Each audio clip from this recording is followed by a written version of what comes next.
Welcome, everyone. This is Bobby Feisee, President of Insight Law. We're going to get started shortly with regard to the CARES Act webinar.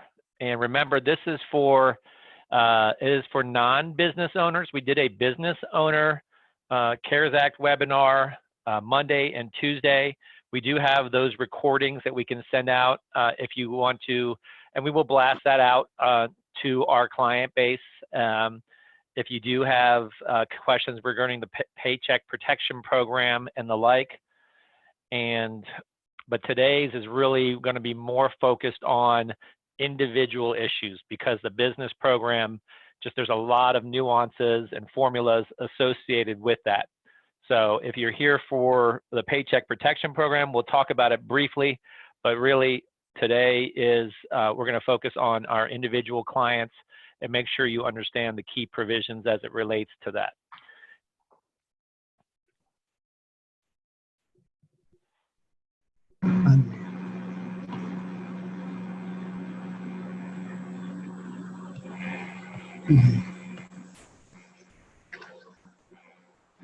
Okay, I'm going to mute everybody.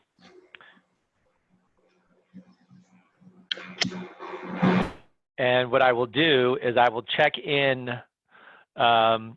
periodically throughout the program and see if there are questions. The way that we can check for questions is you go ahead and put questions in the chat box, and then we will check them periodically to make sure that we've got those covered.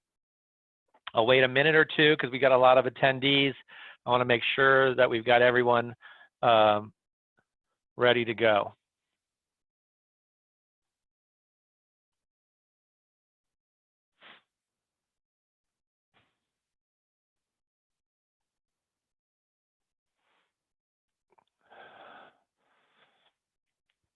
We will get started in just a few minutes.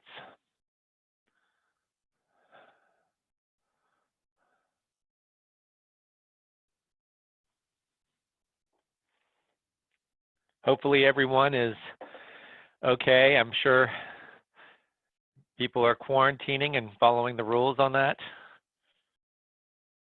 As an attorney, I can stay, I'm in my office by myself, so I'm quarantining for this program.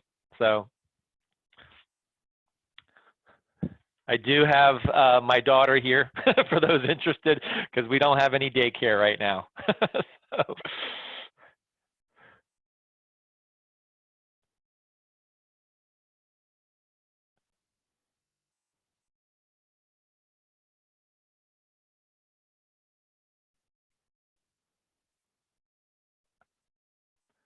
Okay, we'll get started at 1:05, 2 more minutes, and then we'll get started.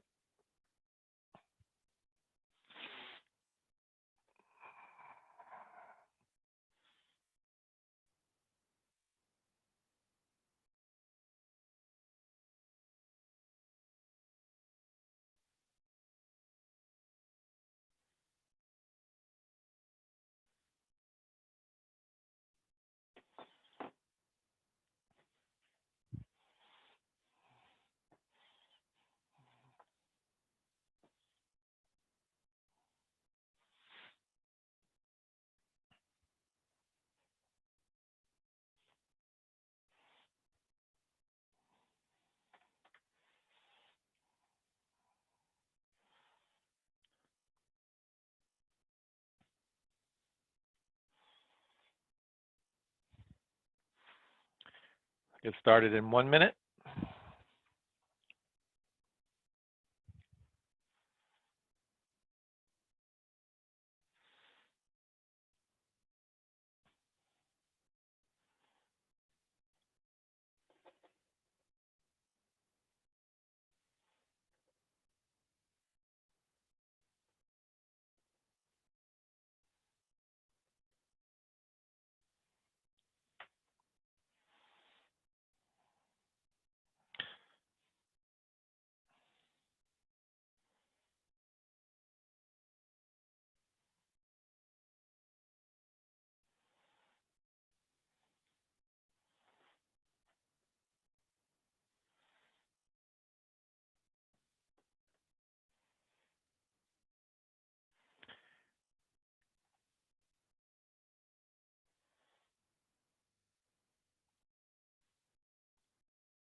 Okay, it's 1:05. I'm going to get started now. So welcome to a review of the CARES Act. This is a special webinar for Insight Law clients.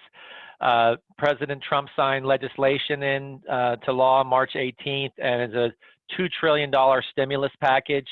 As an attorney, we're getting our arms around the legislation, so a lot of things are in motion.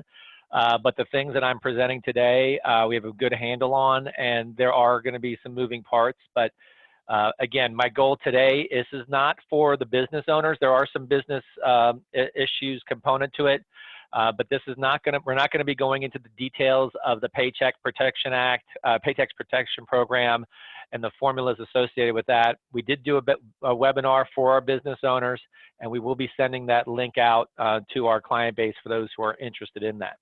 This is going to be more on the individual side. And so with that being said, let's start. And again, as far as protocols, what I'm going to be doing is I'm going to be checking in occasionally.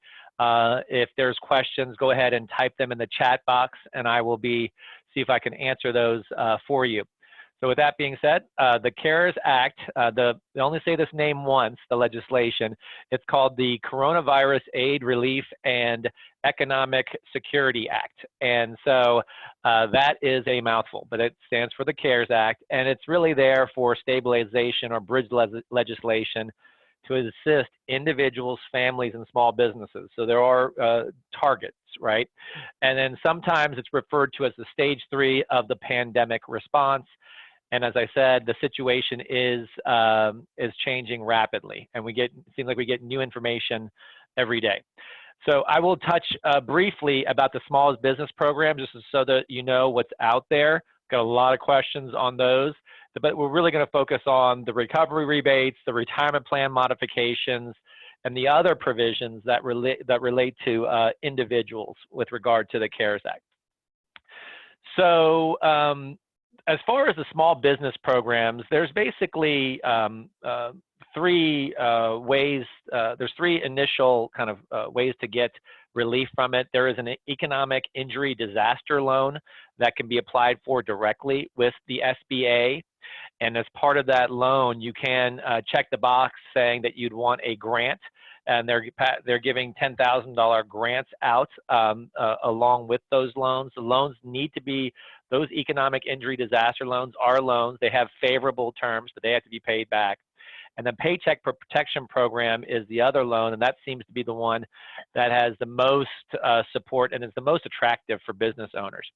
Just a quick overview of the economic injury disaster loans for businesses. It's SBA administered, Small Business Administration Program administered, and you could get a loan up to $2 million depending on how what you need on it. The rates are 3.75% and 2.75% for nonprofits. Terms of 15 and 30 years, no payment for the first 12 months. So very favorable as far as a business loan. And then they ask for collaterals and the like for certain amounts. Again, I'm just bullet pointing these items for the business side. The Paycheck Protection Program is the one that most business owners, it's going to be most attractive for business owners because there is a loan forgiveness requirement to it. So this is one, if you check all the boxes, there's not a payback provision of that. And so that is where there's a lot of support from our business owners and a lot of relief. And then nationally, that's getting the most attention. And so the covered dates for the Paycheck Protection Program, that's going to be from February 15, 2020 to June 30th, and then they'll decide whether to re-up more in this interim phase, but it's really to cover your payroll to keep people employed for that time period. And it's for those employers, small business employers, less than 500 employees. If you're over that amount, then that's not available to you. Sole proprietors and independent contractors are eligible. I get a lot of questions with regard to it. It's more about, with regard to them, it's more about when you apply, and April 10th is the date that they would be applying, and that's where you go through your bank for those types. And it's the same application as you would be using if you were W-2 employees or W-2 employees, but it is they staggered, at least lenders staggered when they would be applying. Okay, You can apply for both the economic disaster loan and the paycheck protection program. You can't use them for the same purpose, and you may be eligible for loan forgiveness. So those are the kind of the big points with regard to it. So you got your economic injury disaster loan, you've got the grants, you got the paycheck protection program. Just want to make sure I don't miss anybody. Okay. Okay. So now let's get into the individual side of it. So let's get into the recovery rebates. So the way the CARES Act presented it, there is a recovery rebate, but I'm going to qualify it. It gets phased out, once you get to certain adjusted gross income amounts. But the basic or the main point with regard to that is, hold on, I'm just admitting some more people into the waiting room. Okay, so the recovery rebates are $1,200 per person and $2,400 per couple. And the way that would work, and then $500 for qualified child. So and I love, let me give you the bullet points first, and then I have a nice visual that kind of lays this out. It's reduced by 5% of the amount of adjusted gross income over $75,000 for single filers, and then $112,500 for head of household, and $150,000 for married filing joint. It gets completely phased out if you're a single filer and you're at $99,000, and then $198,000 for couples. And it's based off of your 2019 tax returns if you filed them, or 2018 tax returns. So let me kind of give you a little chart here that I picked up from the Tax Foundation and share that with you.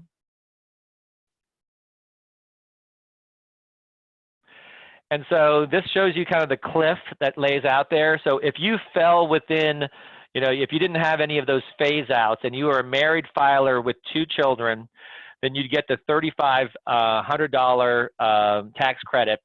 And if you were a married filer with 1 child, you'd have a $3,000, $2,500 for married filer with no children. But you see how these get phased out and they drop off the cliff. And so you get a little bit more of a bump when you have kids, as far as they're going to give you a little bit more room for adjusted gross income, but you see how those get phased out. So that's as far as the qualifications, but how it works is it's a tax credit. So it's a dollar for dollar credit on the tax payments that you owe. And so a lot of people are asking me, well, how do we get those tax credits and the like? When would we be getting those tax credits? And so it's going to be automatically done. And the way that it would work is, if you do qualify for the tax credit, you're going to get either a deposit if you have a account if you file electronically with the IRS, it'll get paid directly to the account that you have on file with them. If you don't have an account with them, they're going to mail you a paper check, where they're trying to get this out within the next 3 weeks, is what Secretary Mnuchin had said. And so that's what we're looking for, as far as that, if there is a rebate available for you. But they're going to base it off of your last filed tax returns, and they will go back to 2018 with regard to that. And based off of your adjusted gross income there, they will go ahead and provide that credit to you. If you don't qualify in 2019, but your adjusted gross income takes a dive in 2020, they're gonna forward you that credit going forward in 2020. So it is for 2020, but they will go back to 2018 and 19, depending on which one of your tax returns were filed last. You are ineligible for the rebate if you are a non-resident alien, a non-dependent for whom someone claimed a deduction for you, trust, not revocable trust. So these are administration trusts that after people have passed away, those are not qualified, but our clients for revocable trust, not an issue. If we file our same 1040s like we always do. And then non-qualifying child, these are kids over 17 as far as non-qualifying children. So that recovery rebates. Let me stop there and let's see if there's any questions with regard to that. I had a question, and this one was just more of a general question as far as is the government mandating stay at home, or is it still an advisory? Every state has their own rules with regard to the government, and so everyone has their own rules with regard to, every state has their own rules. Virginia has put a stay-at-home order. Essential businesses still can go to work if you have less than 10 people. There's some, nuances to that, but yeah, we're still on the restrictions now. Okay, so with that being said, I will continue. There's no other questions. So filing deadlines. So instead of April 15th to file your personal returns, they've been extended to July 15th. And then the deadline for payment of the tax was also extended to July 15th. If you're a business owner, or if you do make estimated tax payments, those have not been extended. So watch out for those. Make sure you make your estimated tax payments for the second quarter. And then there's no extension for any gift tax returns or estate tax returns. They are still on the normal schedule, and the normal schedule is they need to be filed by your tax filing deadline. If it was April 15th, they're not going to give you to July 15th, but if you file an extension, you can get the extension on the 709 as well, the 6-month extension. Okay, that's the rebates and the basic kind of filings. The next is the retirement plan modification. So this is kind of where I wanted to stay for a little bit. There's a waiver of the 2020 required minimum distributions. So if you remember, just to kind of give you a backup with regard to required minimum distributions, these are dealing with your IRAs, individual retirement accounts. And the way that works, right, is the government wants you to save for retirement and put assets into qualified plans. And so they feel that the Social Security and the like is not going to be able to, pay for those things. So you put money into an IRA, and they penalize you if you take the money too early, right? If you take the money before 59.5, you're going to get a 10% penalty on that, as well as any money coming out of a traditional IRA is going to get taxed at your ordinary income tax rate. And then if you take it too late, you have to take it under the new Secure Act law. You have till the age of 72 to make your required minimum distribution. Start taking your required minimum distributions, because the government wants their money at some point. You just can't keep this money in a tax sheltered account. You need to distribute that money out at least by the time you start doing it when you're 72. And then at that point, when the money comes out, it's going to be taxed at ordinary income tax rates. So this required minimum distribution deals with those people who are required to take minimum distributions if it's your own IRA. And for this year, they say you do not have to take it. It's like skipping this year. And the experience is with the Great Recession in 2008, they had the same type of rules.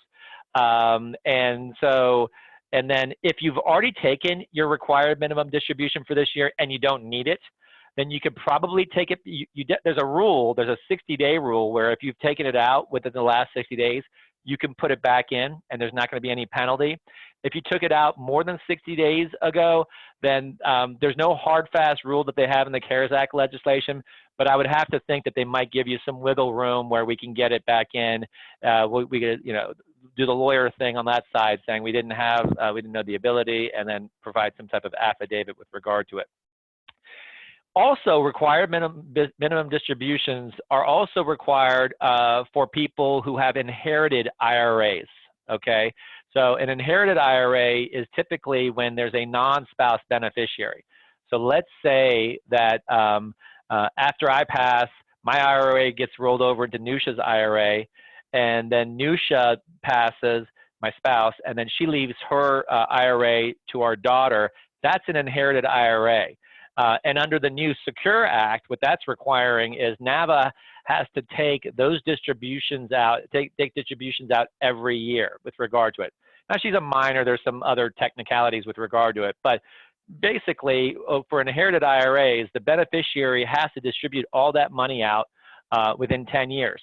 So if you have an inherited IRA, you do not have to take a distribution this year. It's like having an 11-year distribution period as well. And so it extends that 10-year rule that's under the Secure Act. if you happen to be have an IRA and you are under one of the few people that actually are under a 5-year rule, that means that you didn't do the planning right and it has to all be distributed out in 5 years. You get an extra year for that as well. So no required minimum distributions for 2020 with regard to the IRAs. And so for our side of it, the way I look at it is, if you don't need to take the required minimum distribution, then don't take it, because it lowers your tax bill, right? Because when you take a distribution out, you'll get a 1099-R, and then you have to report that as your ordinary income. So if you don't need to take it this year, then you just leave that. And then it also avoids the need to sell any of your funds in a down market, right? And that's one of the reasons why they wanted to pass this type of legislation, is they didn't want to give you the double whammy. So no required minimum distributions for 2020. That goes for everyone. And so that's another piece of the puzzle. If you recall, when I started the conversation on the IRAs, if you take the money too early, before you're 59.5, there's a 10% penalty. This is listed under Section 72T of the code. And so for coronavirus-related distributions, they will waive the 10% penalty for distributions up to $100,000 if you are either diagnosed with COVID, have a spouse diagnosed with it, or if there's a very liberal definition, adverse financial consequences due to quarantine, reduced hours, furloughed. And so the point is, the government's trying to get money accessible to people when they need it the most. And so there's no 10% penalty if you're below 59.5 and you need to take money out of your IRA to live off of, and you have that fall under there. So you don't get to avoid the it's still taxed as ordinary income, right? So you have money in an IRA, it's growing tax deferred, you take it out before you're 59.5 because you need the money.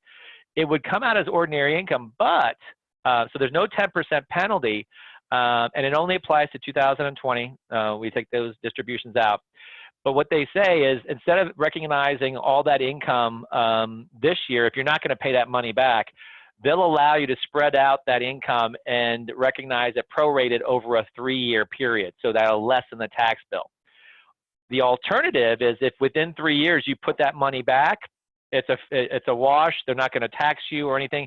Instead of, typically you only have 60 days to put the money back in if you took money out without any penalty or any taxes, they're extending this to 3 years under the new CARES Act program.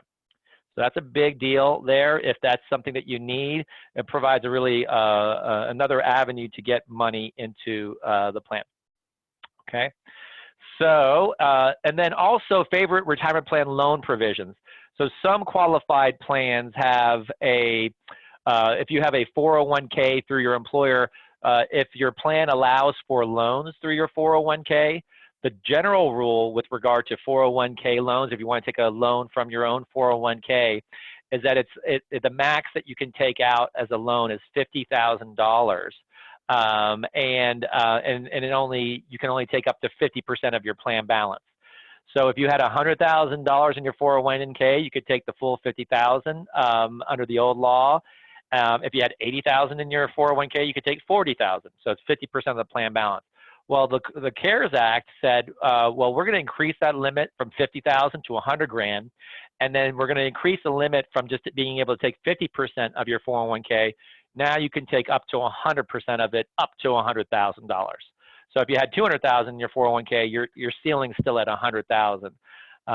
So and then also any outstanding loan repayments that are due, if you already took a loan from your 401k prior to all of this, they're going to defer it for a year as well. So you're going to, again, it's all about relief provisions.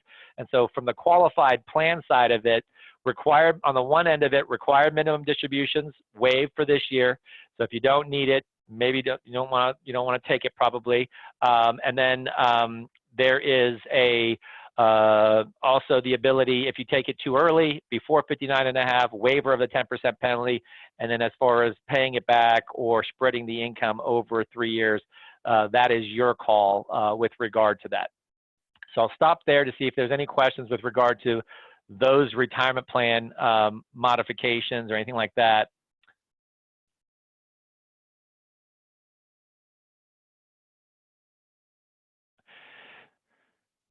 So yes, so we got a question about the SEP and IRA contribution deadlines for 2019. They are also extended to July 15th. Great question. So that, yes, if you have IRA contributions that you want to make, they are extended as well. The typical deadline is April 15th. That has been extended as well to July 15th as well. And so there we go.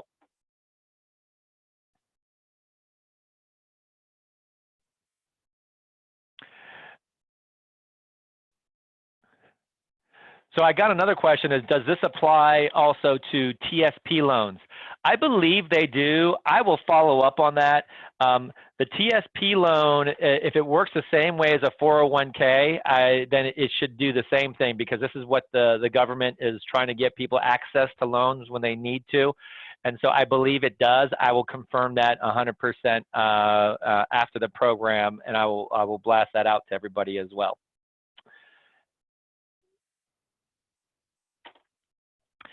And then I had another question is, everything that we've discussed so far is only applies if you have been directly impacted by the coronavirus. Well, good question with regard to that. So the loan requirements and the like with regard to the retirement plan modifications, I believe that there is no type of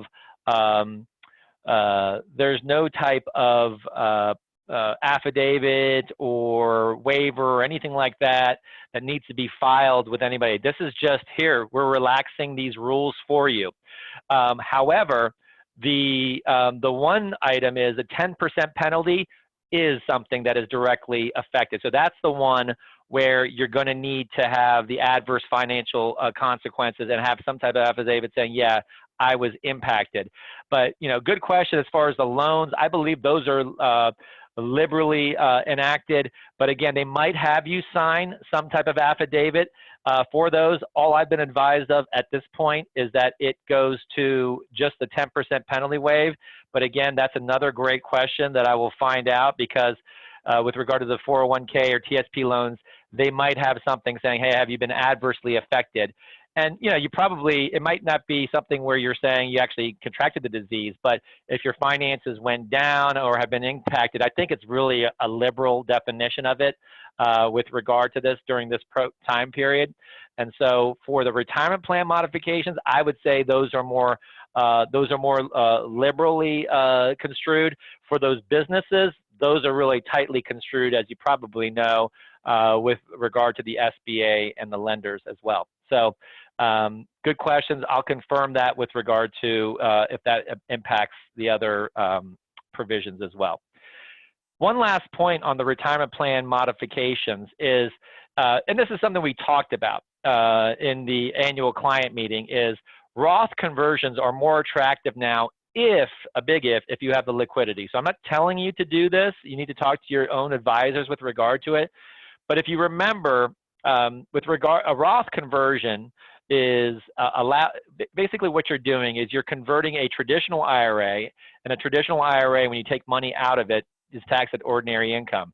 When you convert that traditional IRA to a Roth, you're paying the tax now, and the deal that you're making is, I'll pay the tax now, and then when I take the money out, it all comes out tax-free.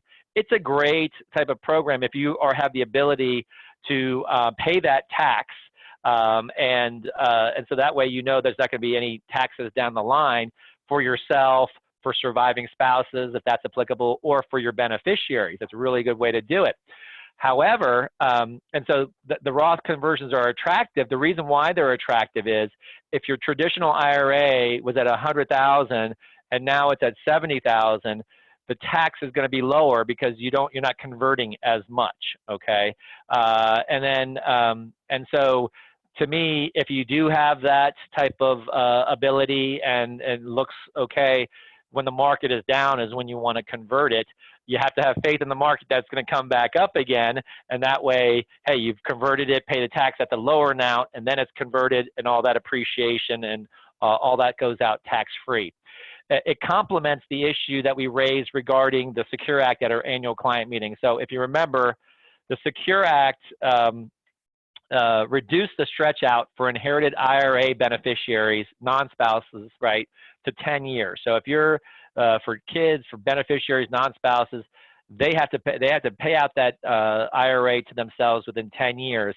And if it's a traditional IRA, then basically what happens is everything comes out at ordinary income tax rates. Then if the beneficiary is in their own tax bracket, right, you're adding a 1099 to their tax, and it's raising their tax bill as well. It might bump them up into higher tax brackets. So it could cause a negative tax impact for them because they have to pay it out in the 10 years. If you convert it to a Roth, it eliminates the tax for the beneficiaries. And so a nice little strategy there. And also, I was thinking about it for the surviving spouses. If there's a surviving spouse, it also reduces the tax impact of the surviving spouse, because if someone passes away if I leave my Roth IRA to Nusha, my spouse, then when she takes distributions, she's not getting a 1099-R to add that to her tax bill, right? And so it keeps her tax bracket low. It keeps her in the lower tax bracket and doesn't bump her up any. So not a bad thing to think about during this time frame. It's a tough pill to swallow, and the market seems to be going all over the place right now. It's very volatile, but something to talk about with your advisors. Retirement plan contributions, as far as charitable contributions. So now, if you're a non-itemizer, and a lot of people are not itemizing now that the standard deduction has been raised, then you got a nice little above the line deduction, and I'll always defer to the accountants and talk to your accountants about this, but above the line of deductions are really the premium deductions. They reduce your tax bill the most.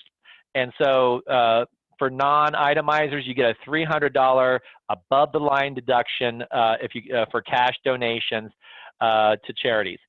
It does not count for donor advised funds. So it has to be a 501c3 charity, $300, and that would be something cash donation, and that would be an above the line deduction that you can put on your 2020 returns. There's new contribution limits now for this year as well. So typically the percentages limitations have been lifted. So now you can up to 100% of your adjusted gross income is basically the ability that you have the ability to usually when you make a charitable contribution, then it's limited to the deduction is limited to either 30% of your AGI or 50% of your AGI, depending on what type of contribution it is. They've lifted that for this year, so you get to deduct up to 100% of your AGI. Amounts over the contribution base also can be carried forward 5 years. Again, I'm going to let you talk to your accountants about this, especially the one where you're making contributions through your company. Individual partners and shareholders, you can make elections separately for those, and corporate charitable contribution requirements have been lifted as well. A lot of nuances there. Talk to your accountants about it, but they're trying to encourage charitable contributions during this time, and so they're lifting a lot of the restrictions with regard to that. And so business tax relief, as far as the business tax relief, we already talked about the other items. There's two other opportunities if you don't want it to go with most people are going to use the Paycheck Protection Program, and so because there's that loan forgiveness requirement. But if you don't want to take advantage of that Paycheck Protection Program, then, or you can't take advantage of it, then there's another one that you can do. You can do an employee retention credit, but that's capped at $5,000, and it's up to 50% of the wages. And so again, very technical. I'm not going to get into the details about that. Not many people will be using that one. And then the other one, that's the alternative to the Paycheck Protection Program, is you can delay your employer payroll taxes. So instead of paying your payroll taxes this year, you can defer them, and you don't have to pay them this year, the payroll taxes, but you'd have to pay 50% in those payroll taxes that you owe in 2021. So you're deferring it for a later day, and so you just need to make sure you got the money there, and then 50% in 2022. It also includes the self-employment tax. So you can basically, it's like effectively getting a no-interest loan. And so they let you delay paying that. You can't do both. You can't double up, like I said, with the loan forgiveness. You got to do one or the other. Most people are going the Paycheck Protection Program route, but if that's not available to you, that may be another way to address this issue as well. Net operating losses. So if you have net operating losses, again, this is something you want to talk to your accountant for. They've really raised the limit up to carry forward your losses as well. They've increased the limit, interest paid limit for corporations, for certain corporations. So you have to have a lot of revenue. These are bigger corporations, over 25 million in revenue.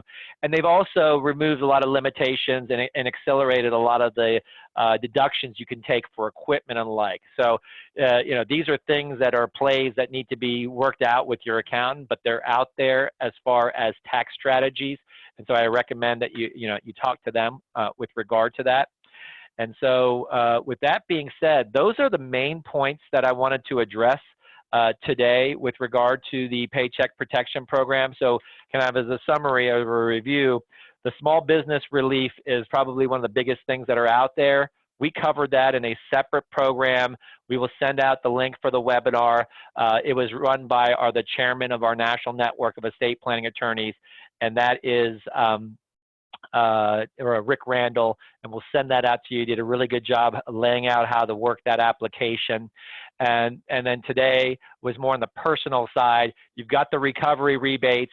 There's nothing really you do with regard to that other than if you haven't filed your taxes, you need to file at least your 2018 taxes to be able to get the rebate, and it's based off of, and it gets phases out over a time period.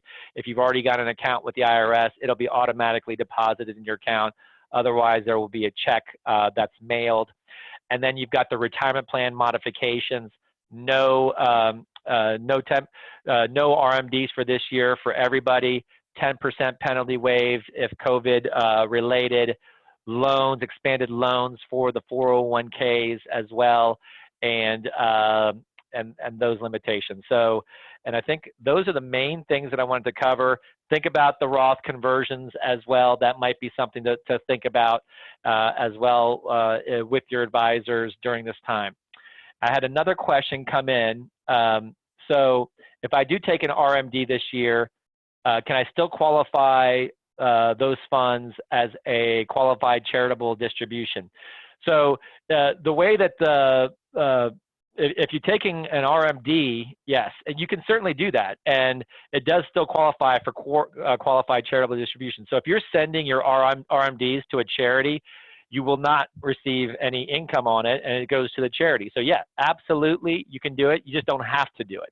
Okay, this year, what you could do is send, if you're a non-itemizer, right, you could send at least $300 to the charity from cash, right? And that way you'll get an above the line deduction of about $300. That works. If you're an itemizer, then we might want to look at that below the line deduction and see if that makes sense for you. So something to look at with regard to your accountant. Good question. And then another question I got is, will we be able to listen to the recording of this webinar from your website at a later time? Yes, we will post it to the website. I will also blast this. We will also do a blast to our client base, just like we're going to do the business webinar blast as well. And then another question is, will these slides be made available after this meeting? Yes, they will be made available as well. That'll be part of I will put that on our website as well. I think I covered all of the questions that were there. I will stay on for another minute to see if there's any other questions. I just wanted to, send a message to everyone. Hopefully everyone is staying safe. Reach out to us if you have any questions or concerns. Our family is doing good here. And so, on our side of it is we're doing a lot of stuff from home. Everyone, our team is, remoting in and the like. And so, as our client base knows, we do a lot of stuff through Zoom anyway. So I feel that we're very well adapted to be able to deal with this. And so we're continuing operations on our end. And we will be doing another webinar as things develop, because there is another package coming through. So we'll see, as you know, as everything is changing. And so we'll be adding to this as well, and we'll let you all know if there are additional issues. So I have another question. So I missed the first part of the program. I've been hearing conflicting informations about the economic disaster loan. Is any or all of it forgiven, or is it completely a loan? So good question. The EIDL loan is a loan, okay? And so that is not forgiven. That's why the Paycheck Protection Program is attractive, because that one is can be forgiven.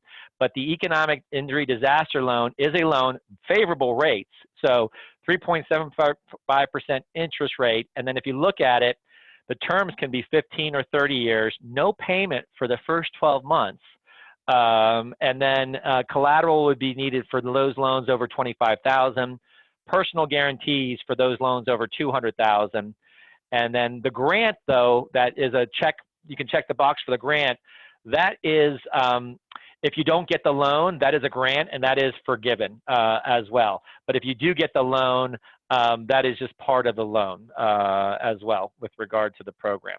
So hopefully that answered your question with regard to that. That's right. The question was, they will pay you $10,000 right away if you qualify. They will pay you the $10,000 right away, and that is a grant. And grants are funds that you do not have to pay back. That is correct. You get to keep the $10,000 even if you don't get the loan. That is correct. All right. And then with that being said, there's another question: how do I qualify for the grant? That is something that is the SBA is going to review that. So when you do the SBA loan for the EIDL, then they are going to review to see if you are approved or available for it. And so that should be part of the loan where you ask for the grant on top of it. If you have further questions, feel free. You know, we can do a call or do an email after, and we can talk. We can coordinate that directly. And so, with that being said, I think we will conclude. And everyone stay safe. And again, if you do have questions, send them to Michelle at mt@insightlaw.net.